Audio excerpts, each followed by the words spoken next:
Hello friends, 11 JPSC exam जिन्होंने भी दिया था, आपने क्वेश्चन पेपर देखा होगा। कुछ ऐसे क्वेश्चन है जहां आपको डाउट लग रही है, तो ऐसे ही मैंने कुछ क्वेश्चंस को आइडेंटिफाई किया है। मुझे टोटल 8 क्वेश्चंस मिले हैं। 4 क्वेश्चन जनरल स्टडीज वन में, पेपर वन में, और 4 क्वेश्चन पेपर टू में। तो आज मैं वो क्वेश्चंस आपको दिखाता हूँ। अगर आपको उसका आंसर पता है विथ एक्सप्लेनेशन, जरूर से उस पर कमेंट करके मुझे आप लोग शेयर कीजिएगा, ताकि मुझे सही आंसर के बारे में इसे थोड़ा सा मालूम चले। कि मैंने अलग अलग जगह इसको सर्च करी तो मुझे कहीं कुछ उतना रिलायबल इन्फॉर्मेशन मिली नहीं। अगर आपके पास वो इन्फॉर्मेशन है तो डेफिनेटली आप कमेंट कर सकते हैं, ताकि हम लोग एक अंदाज़ा लगा सकते हैं कि एक्यूरेट स्कोर कितना हो रहा है। अभी जैसे मैंने पिछली बार अपना मार्क्स के बारे में कहा, तो मेरा मार्क्स कहीं बॉर्डर लाइन में आ गया। और ये जो 8 सवाल हैं, ये 8 सवाल से डिसाइड होगा कि मार्क्स अप होगी या नीचे होगी। तो अब चलते हैं वो सब सवाल।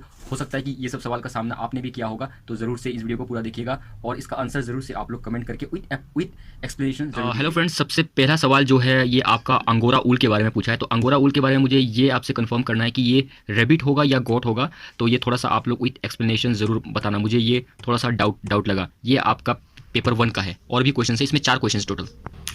और दूसरा क्वेश्चन है आपका ये असेंडिंग ऑर्डर इन्होंने पूछा गया, यानी मतलब छोटा से बड़ा आपको पूछा गया है। तो अगर हम लोग देखते हैं तो सबसे छोटा आपका ये हो जाता है आपका संग्राम ना। तो ये तो कहीं भी ऑप्शन में आपका है नहीं, तो ये मुझे थोड़ा सा डाउटफुल लगा।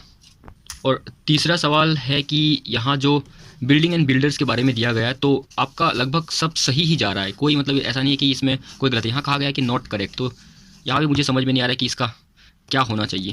फिर एक सवाल पूछा है कि when did the term sustainable development came into existent. तो ये एग्जिस्टेंट की बात पूछ रही है। तो एग्जिस्टेंट जैसे मैंने देखा तो 1970s में इसका एग्जिस्टेंट ये टर्म के बारे में आ गया था। अब लेकिन यहाँ तो वो ऑप्शन है नहीं। और मे भी अगर इस ऑप्शन में कोई सही है तो आप ज़रूर से एक्सप्लेनेशन करके मुझे थोड़ा सा शेयर कीजिएगा। और ये झारखंड पेपर से आपका है। तो यहाँ मैंने जो एक सवाल मुझे थोड़ा सा अजीब लगा। देखिए, ये जो कांस्टेंट प्राइस दिया गया है, यहाँ करंट प्राइस में ये ऑप्शन आपका ए सही दिख रहा है करंट प्राइस में। अब वो समझ में नहीं आ रहा है कि यहाँ तो कांस्टेंट प्राइस दिया, तो कांस्टेंट प्राइस में कौन सा सही होगा, ये थोड़ा सा डाउट है। ये झारखंड पेपर की बात कर रहा हूँ मैं।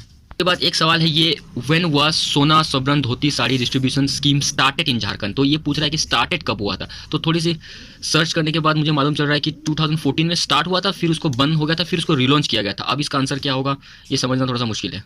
और एक सवाल ये है, जो Damodar river has become a biological desert between Giridih and Durgapur because. यहाँ देखिए, बायोलॉजिकल डेजर्ट के बारे में नहीं पूछा, इसको ये गिरिडीह और दुर्गापुर के बीच में ये बायोलॉजिकल डेजर्ट क्यों बना, बिकॉज कर दिया ये। तो अब मैंने इसके बारे में बहुत कुछ, इसका सबसे प्रोबेबल आंसर ये होता है आपका। देखिए, लेकिन बट अगर स्पेशली इस जगह की बात करें, गिरिडीह और दुर्गापुर के बीच की जगह बात करें, तो सी मतलब सही होता है। The colour of water is black in this area. अब आई डोंट नो इसका आंसर क्या होना चाहिए। और सबसे अंतिम में मुझे ये लगा कि in which year the Chhotanagpur development authority and Santhal Pargana development authority establish. तो इसका आंसर इसमें से कौन सा होगा, आप लोग जरूर कमेंट कीजिए। ये 8 सवाल थे जिसका आंसर मुझे अच्छा से मिला नहीं। इसका आंसर, अगर आपको इसके आंसर के बारे में पता है तो आप ज़रूर से कमेंट कीजिएगा। कोशिश करें तो थोड़ा सा उसका एक्सप्लेनेशन भी आप लोग दे देना, ताकि और भी जो कैंडिडेट्स हैं जो इस आंसर को फाइंड करना चाहते हैं क्या है, तो थोड़ा सा उनको सहायता मिले।